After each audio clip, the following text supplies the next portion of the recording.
नमस्कार साथियों, स्वागत है आपका हमारे YouTube चैनल फोकस यूपीपीएससी पर।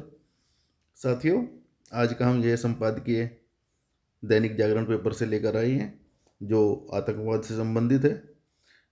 जैसे कि आप सभी जानते हैं, हाल ही में दिल्ली में लाल किले पर आतंकवादी हमला हुआ था, तो यह संपादकीय उसी से संबंधित है। इस संपादकीय में हालांकि जो लाल किले से संबंधित साजिश है उसको उसी पर प्रकाश डाला गया है और यह भी बताया गया है कि किस तरह से पाकिस्तान प्रायोजित यह आतंकवाद है और किस तरह से इसी के प्रत्युत्तर में पाकिस्तान में जो हमला हुआ है, पाकिस्तान उसे भारत से जोड़कर देख रहा है, जो कि सरासर गलत है।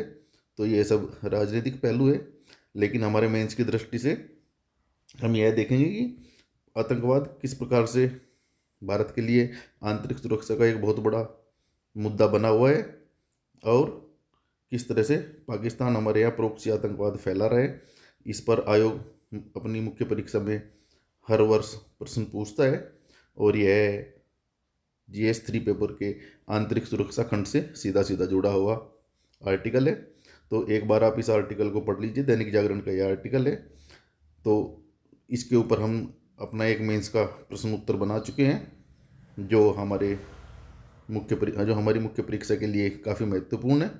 तो यह प्रश्न हम अच्छे से डिस्कस करेंगे और इसके कुछ कीवर्ड्स वगैरह भी हमने बता दिए कि आतंकवाद को कैसे परिभाषा आप देंगे, क्या प्रोक्सी आतंकवाद होता है, हाइब्रिड टेररिज्म क्या होता है जो आजकल बहुत फैल रहा है, जैसे लोन वुल्फ अटैक और स्लीपर सेल इत्यादि। इस संपादकीय की मुख्य बातें कुछ पढ़ लेते हैं। यह पूरा संपादकीय पढ़ने की ज़रूरत नहीं है, तो इसके कुछ टॉपिक हम देखेंगे तेज़ी से और फिर हम अपने प्रश्न के माध्यम से ही अपने पाठ्यक्रम के अनुसार डिस्कस करेंगे, जो आपकी मुख्य परीक्षा के लिए लाभदायक होगा। कुछ मुख्य बिंदु इसके मैं पढ़ देता हूँ 2-3 मिनट में, उसके बाद हम सीधे प्रश्न को हल करेंगे।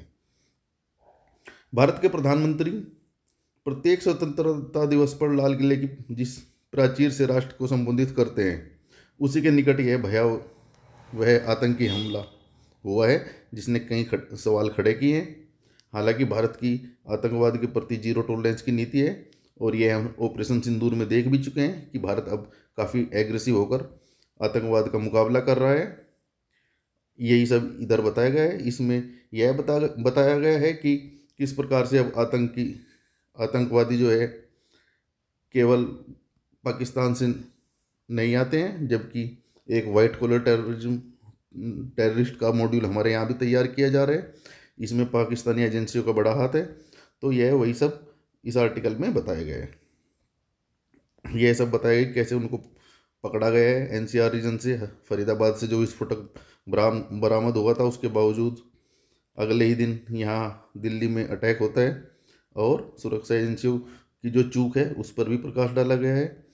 और पाकिस्तान जो हर बार अपने आप को आतंकवाद का विक्टिम बताता है, विक्टिम कार्ड खेलता है, जबकि पूरी दुनिया इस चीज़ से वाकिफ़ है कि पाकिस्तान किस प्रकार से आतंकवाद को बढ़ावा देकर न केवल भारत में बल्कि अपने यहाँ भी अस्थिरता पैदा कर रहा है और पूरे दक्षिण एशिया रीजन के लिए पाकिस्तान एक नासूर बन चुका है।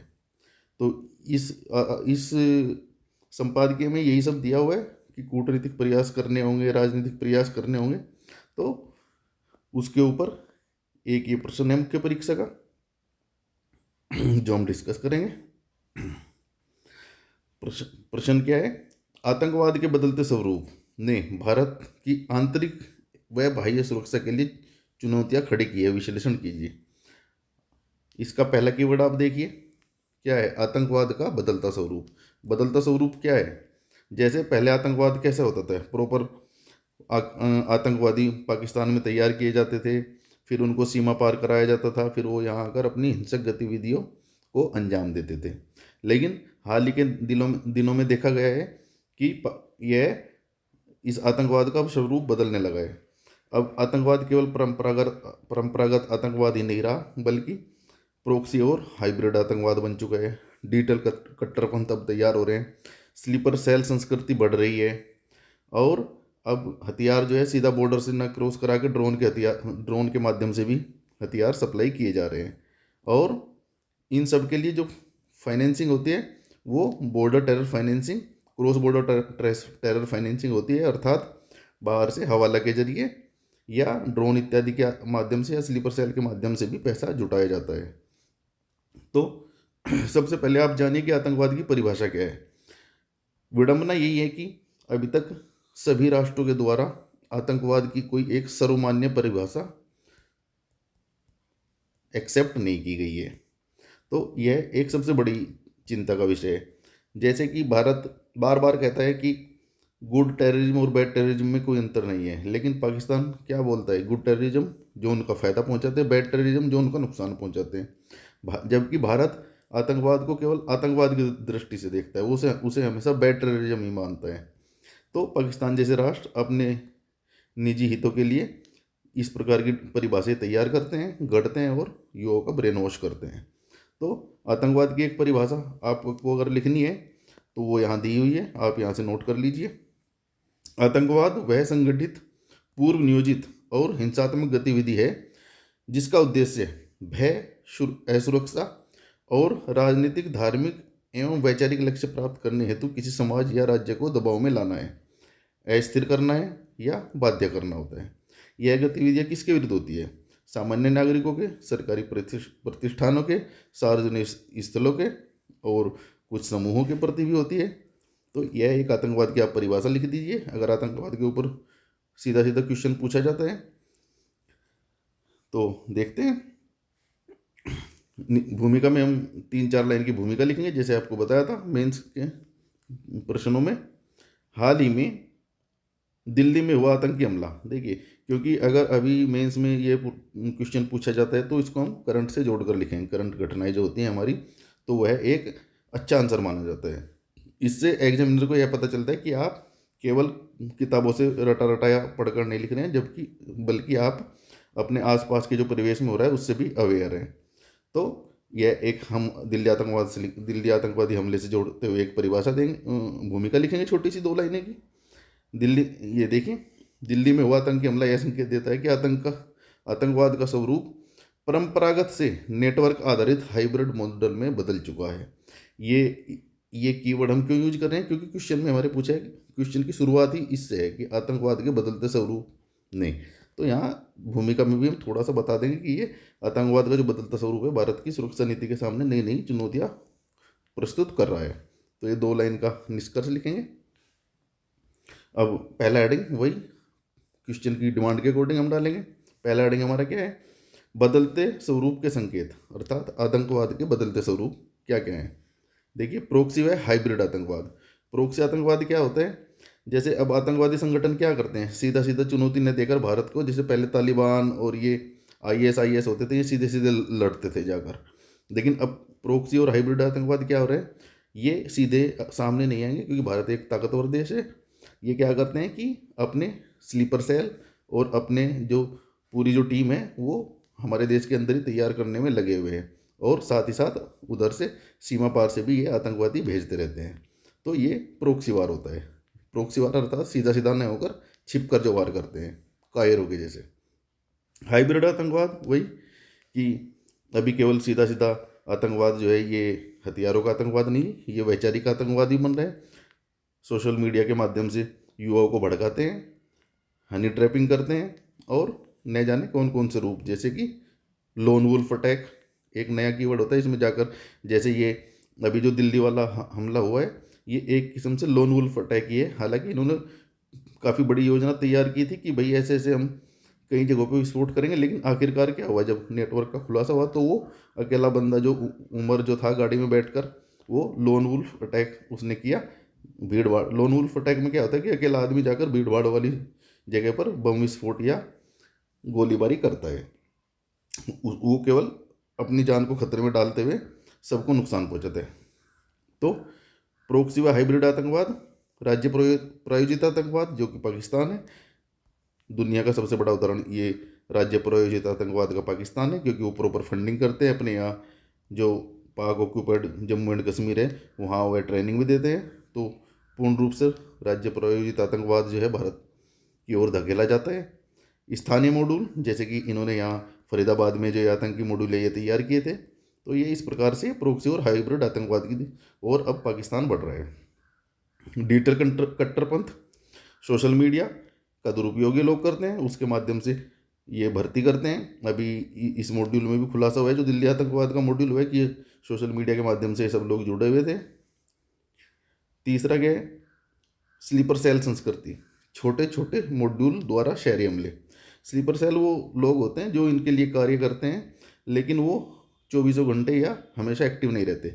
जब उनकी ज़रूरत पड़ती है तब उनको उधर से फरमान जारी किया जाता है पाकिस्तान की साइड से, आतंकवादी आकाओं द्वारा, और वो लोग एक्टिव होकर इधर अपने काम पर लग जाते हैं, और फिर अपने एक सामान्य नागरिक के जैसे जीवन व्यतीत करते हैं, जिससे उनके ऊपर कोई शक नहीं करता है। तो ये होता है स्लीपर सेल। ड्रोन आधारित आतंकवाद, अर्थात ड्रोन के माध्यम से अब ड्रग्स, हथियार इत्यादि इधर भेजे जाते हैं। पंजाब में आए दिन ड्रोन्स की घटनाएं आती है। जम्मू कश्मीर, पंजाब और राजस्थान, जितने भी हमारे ये बॉर्डर से सटे एरिया हैं, इधर जो है, इधर से ये ड्रोन से जो है हथियार और ड्रग्स वगैरह भेजते हैं। क्रॉस बॉर्डर टेरर फाइनेंसिंग, हवाला नेटवर्क की सक्रियता, हवाला नेटवर्क के माध्यम से भी ये पैसे भेजते हैं। हवाला नेटवर्क में क्या होता है कि उधर से ये पैसे किसी एक व्यक्ति को दे देते हैं, वो इधर सब पैसे की सप्लाई करता है। तो ये क्रॉस बॉर्डर टेरर फाइनेंसिंग एक बड़ी समस्या है। इसके लिए हालांकि FATF जैसी संस्थाएं हैं जो इन पर निगरानी रखते हैं, लेकिन वो भी पूरी तरह सफल नहीं है। अगला हेडिंग देखते हैं, चुनौतियां कैसे खड़ी कर रहा है आंतरिक एवं बाह्य सुरक्षा चुनौतियां। तो भारत की प्रमुख सुरक्षा चुनौतियां, इसको आप आंतरिक और बाह्य में भी दो भागों में विभाजित करके लिख सकते हैं क्वेश्चन को। अगर बड़ा क्वेश्चन है 200 या 250 नंबर का, तो आंतरिक सुरक्षा और बाह्य सुरक्षा चुनौतियाँ ऐसे लिख सकते हैं। और अगर ये केवल UP PCS में 8 मार्क्स में आता है, तो आप इनको सीधा एक ही साथ लिख दीजिए, जैसे हमने लिखी हुई है यहाँ पर। भारत के लिए प्रमुख सुरक्षा चुनौतियाँ क्या है? सीमा पार आतंक संरचना, विशेषकर पाकिस्तान आधारित नेटवर्क है। सीमा पार आतंकवाद से हम लोग परेशान हैं काफ़ी। शहरी सुरक्षा, बढ़ती जटिल भीड़ भाड़ जगह जगह को ये सॉफ्ट टारगेट बनाते हैं, जैसे इन्होंने दिल्ली का लाल किला बनाया है, क्योंकि वहाँ भीड़ भाड़ का एरिया होता है। और भारत में जैसे कि आप जानते हैं विश्व का नंबर 1 जनसंख्या वाला देश है, तो यहाँ भीड़ भाड़ बड़े शहरों में तो अक्सर मिलती है। तो इसलिए भारत के लिए ये एक बड़ी चुनौती है। खुफिया एजेंसियों का समन्वय, अभी भी सूचना विनिमय में कमी है। देखिए, इस सूचना एजेंसियों के ऊपर अभी भी सवाल उठाए गए हैं कि अगर आप एक दिन पहले फरीदाबाद में जो है इतना बड़ा 3600 किलो या 3000 किलो अमोनियम नाइट्रेट पकड़ते हैं, तो क्यों नहीं आपने सूचना दी? दिल्ली के बॉर्डर क्यों सील नहीं किए गए? ये सीधा सीधा सबको पता है कि फरीदाबाद, गुड़गांव या दिल्ली से सटे नोएडा इत्यादि में अगर कोई आतंकवादी पकड़ा जाता है, तो उसका सीधा टारगेट क्या होता है? दिल्ली होता है। तो कम से कम दिल्ली पुलिस को सक्रिय हो जाना चाहिए था। तो यहाँ ये सुरक्षा खुफिया एजेंसियों का समन्वय का अभाव दिखता है। इंटेलिजेंस ब्यूरो को प्रॉपर सूचना मिलनी चाहिए थी, या उनको देनी चाहिए थी दिल्ली पुलिस वगैरह को, तो ये भी नहीं दी गई है। अगर दी भी गई है तो उसका अनुपालन नहीं किया गया है। तो समन्वय की कमी तो स्पष्ट रूप से दिखाई देती है। AI, आज के टाइम में आप जानते हैं कि AI से डीप फेक वगैरह कुछ भी बना दिया जाता है। जैसे कि आजकल आतंकवादी जो संगठन है वो क्या करते हैं, AI के माध्यम से कुछ फेक वीडियो बनाते हैं और वो दिखाते हैं कि कैसे हमारे लोगों पर अत्याचार किया गया है, और हमारे युवाओं को ब्रेन वॉश करते हैं। AI आधारित कंटेंट वो परोसते हैं इन लोगों को, और ये लोग उनके बहकावे में आ जाते हैं। तो AI संचालित भ्रामक प्रचार, डीप फेक से सामाजिक तनाव भी बढ़ता है। कई बार आतंकवादी संगठन क्या करते हैं, सीधा सीधा हमला नहीं करेंगे, लेकिन वो हमारे यहाँ टेंशन पैदा कर देंगे, या किसी भी देश में जिनको वो टारगेट करते हैं, तो वो फेक न्यूज फैलाएंगे और उधर भीड़ इकट्ठा हो जाएगी, जो कि एक सामाजिक सुरक्षा के लिए एक चुनौती बनती है। वैश्विक रणनीति के दोहरे मापदंड, पाक प्रायोजन पर कड़ी वैश्विक कार्रवाई का अभाव। देखिए, पाक वैश्विक एक्चुअली क्या होता है, वैश्विक राजनीति में सब अपना हित देखते हैं। अभी अमेरिका क्या है, उसको पता है कि पाकिस्तान कितना बड़ा आतंकी देश है, लेकिन ट्रंप साहब अभी भी पाकिस्तान के का फेवर कर रहे हैं। अभी आपने एक नई न्यूज़ सुनी होगी कल परसों, कि एक भारत के निकट अरेबियन सी में, जो इधर जो है अरेबियन सी में, यहाँ अमेरिका के सपोर्ट से यहाँ एक पाकिस्तान जो है कृत्रिम द्वीप बना रहा है, जिससे उन नाम ये दे रहे हैं कि भाई यहाँ हम ऑयल की खुदाई करेंगे, ऑयल निष्कर्षण होगा, लेकिन वो कृत्रिम द्वीप किस काम आएगा आप समझ सकते हैं। पाकिस्तान कभी भी सीधे काम तो करता नहीं है। तो पाक पर कड़ी वैश्विक कार्रवाई का अभाव है। पाक आपने देखा हो कई बार जो FATF की ग्रे लिस्ट में आता है, ग्रे लिस्ट, क्योंकि ये टेरर फाइनेंसिंग करता है। और बार बार अमेरिका जैसे देश और चीन जैसे देश इसको ब्लैक लिस्ट में आने से बचा लेते हैं, क्योंकि ब्लैक लिस्ट में आने के बाद जो है इसकी पूर्णतः IMF और वर्ल्ड बैंक से, IMF और वर्ल्ड बैंक से जो है फाइनेंसिंग बंद हो सकती है। तो यही कड़ी वैश्विक कार्रवाई का अभाव है, सब देश अपना हित देखते हैं। अब नीतिगत सुधारों की आवश्यकता क्या है? नेशनल काउंटर टेररिज्म को पुनर्जीवित करना, ये एक संस्था है तो इसको और तकनीकी और रूप से सक्षम बनाना होगा हमें। सीमा पर जो है स्मार्ट फेंसिंग करनी होगी, जैसे कि ड्रोन, नाइट विजन कैमरा, जिससे कि रात में भी अगर कोई गतिविधियाँ होती है तो वो उधर दिखाई देगी। कई जगह बॉर्डर पर जो है फेंसिंग का अभाव है, प्रॉपर बॉर्डर है नहीं, तो प्रॉपर वो बॉर्डर सुरक्षा नहीं है। बॉर्डर तो है पाकिस्तान की साइड, लेकिन उधर जो है सुरक्षा उपकरणों का अभाव है। तो मैनुअल वहाँ पर पेट्रोलिंग होती है, और मैनुअल पेट्रोलिंग से कोई चूक होती है तो वो लोग इधर इन्फिल्ट्रेट कर जाते हैं, सीमा पार कर जाते हैं आतंकवादी। नेक्स्ट देखते हैं एकीकृत डेटाबेस नेटग्रिड को राज्यों से पूर्ण रूप से जोड़ना।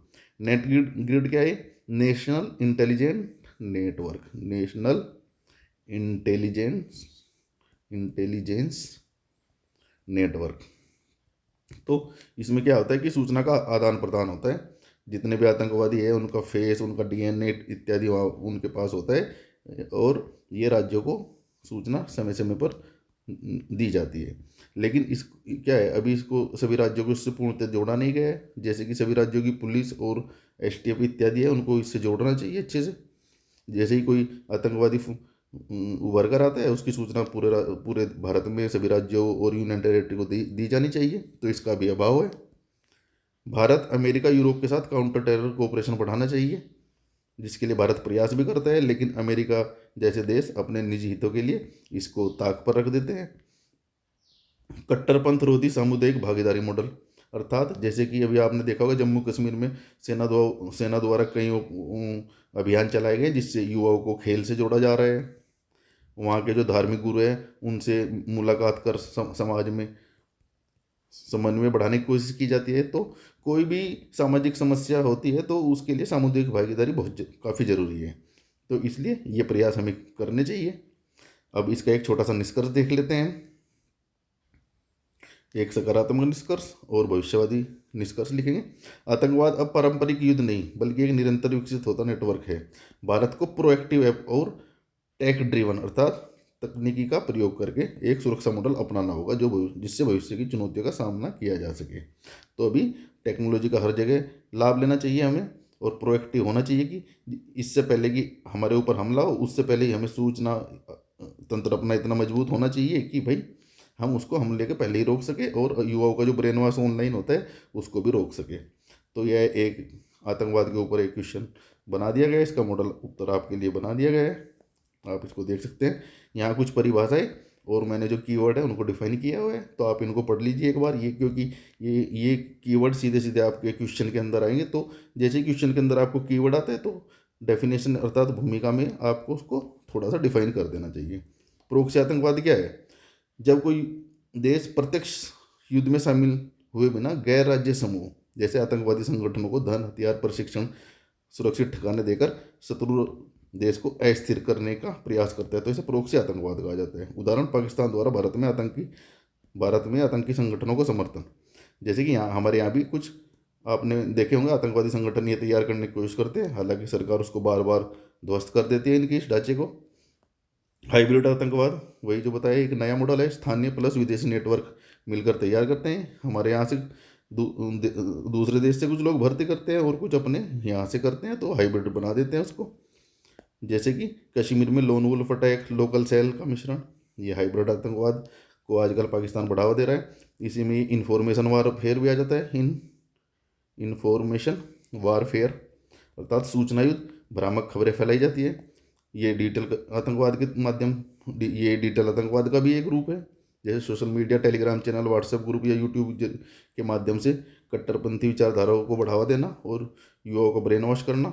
IAS के ऑनलाइन मॉड्यूल इसका उदाहरण है। ISIS आपने देखा होगा, केरल के कुछ युवा जो है ऑनलाइन सोशल मीडिया के माध्यम से ही आईएसआई से जुड़े थे, फिर वो वापस आ गए थे, तो सरकार ने उनको उनको उनके पुनर्वास में हेल्प भी की थी। स्लीपर सेल वही ऐसे गुप्त समूह होते हैं जो सामान्य नागरिक की तरह रहते हैं, जैसे ही आदेश मिलता है वो एक्टिव हो जाते हैं, तो इनको पकड़ना और भी मुश्किल होता है। जैसे अभी ये क्या थे, हमारे जो फरीदाबाद में डॉक्टर पकड़े गए थे, ये एक टाइप से स्लीपर सेल भी थे, क्योंकि ये वैसे चुप पड़े रहेंगे, इनके ऊपर किसी को शक नहीं होगा, लेकिन उधर से भी आतंक, उधर से भी आदेश आया तो ये लोग एक्टिव हो गए यहाँ बम विस्फोट करने के लिए। ड्रोन आधारित तस्करी, वही सीमा पार से हथियार, ड्रग्स वगैरह भेजी जाती है, पैसे भेजे जाते हैं। क्रॉस बॉर्डर टेरर फाइनेंसिंग, अभी ऊपर जो कीवर्ड आया था उसकी डिफिनेशन देख लीजिए। यहाँ आतंकवादी संगठनों को सीमा पार से हवाला के जरिए, एनजीओ के जरिए भी आजकल टेरर फाइनेंसिंग होती है। तो इसके लिए फेमा में बदलाव लाया गया है। ये एक कानून है जो जो एनजीओ की जो है फाइनेंसिंग और वित्तीय व्यवस्था को देखता है। मनी लॉन्ड्रिंग, ड्रग्स ट्रैफिकिंग के जरिए ये संगठित अपराध जो होते हैं, मनी लॉन्ड्रिंग और ड्रग्स ट्रैफिकिंग इत्यादि का सहारा लेते हैं आतंकवादी, उनके माध्यम से धन जुटाते हैं। F A T F financial action task force इस पर निगरानी रखता है, लेकिन पूरी तरह सफल नहीं है। उसके बावजूद भी सीमा पार से जो है वित्त भेजा जाता है इधर।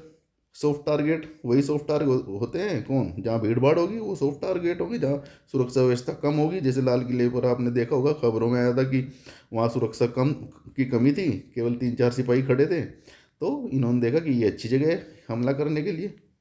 ये क्या होते हैं ज़्यादातर मॉल, बाजार, धार्मिक स्थल, विरासत स्थल, जहाँ पर्यटन वगैरह घूमने जाते हैं, वही सॉफ्ट टारगेट होते हैं आतंकवादी के। डीप फेक, आज ये भी एक बड़ी समस्या चल रही है। डीप फेक के जरिए कुछ भी वीडियो बनाएंगे और इसका प्रयोग करेंगे आतंकवाद को बढ़ाने के लिए। हाइब्रिड वारफेयर क्या होता है, ये रणनीति, सैन्य, साइबर, सूचना युद्ध इत्यादि मिलाकर एक वारफेयर का एक नया मॉड्यूल तैयार करते हैं ये लोग।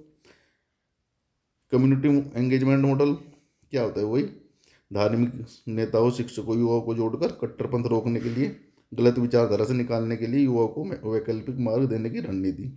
जैसे यूरोप में डी रेडिकलाइजेशन सेंटर बन रहे हैं, ऐसे हमारे यहाँ भी बनाए जाने चाहिए। चाइना में भी डी रेडिकलाइजेशन सेंटर बने हुए हैं, तो भारत को भी इसकी ओर प्रयास करना चाहिए। नेट ग्रिड वही है, एक एकीकृत डेटाबेस।